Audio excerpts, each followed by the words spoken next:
Putin के जंगी jet से लड़ेगा कमांडर जिलानी।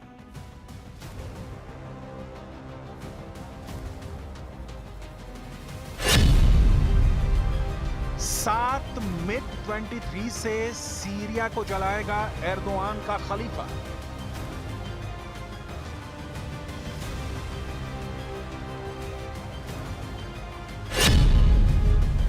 पुतिन के हथियार से सीरिया में मचेगा हाहाकार।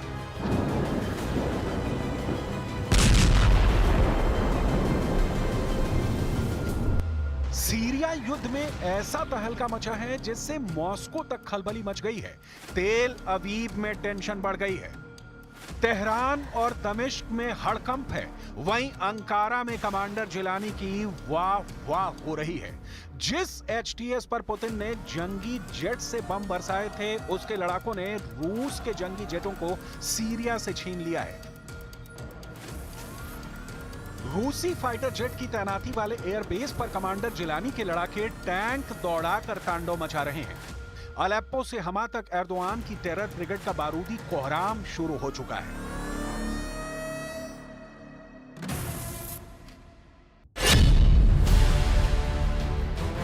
अलेप्पो कमांडर जिलानी का कब्जा, हमा कमांडर जिलानी की जीत, होम्स कमांडर जिलानी का हमला, दमिश्क कमांडर जिलानी का टारगेट।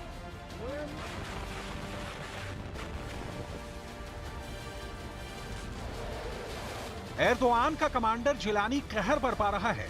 तहरीर के लड़ाके एक के बाद एक फ्रंट जीतते जा रहे हैं। तुर्की के स्वयंभू खलीफा का एक्शन प्लान पुतिन को भी परेशान किए जा रहा है। सीरिया के राष्ट्रपति बशर अल असद की गद्दी खतरे में है। सीरिया का भीषण युद्ध एक तरफा पलट चुका है। जिन्हें शक है कि बशर अल असद का बचना मुश्किल है, उनके लिए कमांडर जिलानी ने यह ट्रेलर रिलीज किया है। सीरिया के हमा शहर में विद्रोही लड़ाकों ने बशर अल असद के वालिद हाफिज अल असद के स्टैच्यू को तहस नहस कर डाला है।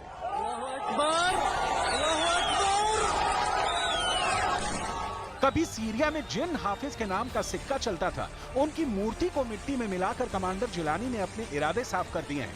तुर्की समर्थक फाइटर एक के बाद एक शहर पर कब्जा कर उन्हें दुनिया से अलग थलग करते जा रहे हैं।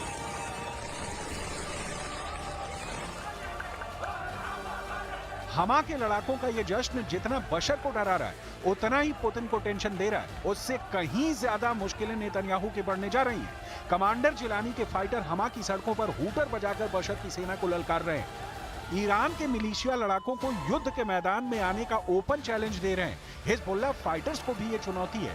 हयात तहरीर अल शाम निर्णायक युद्ध में दबदबा बना चुका है।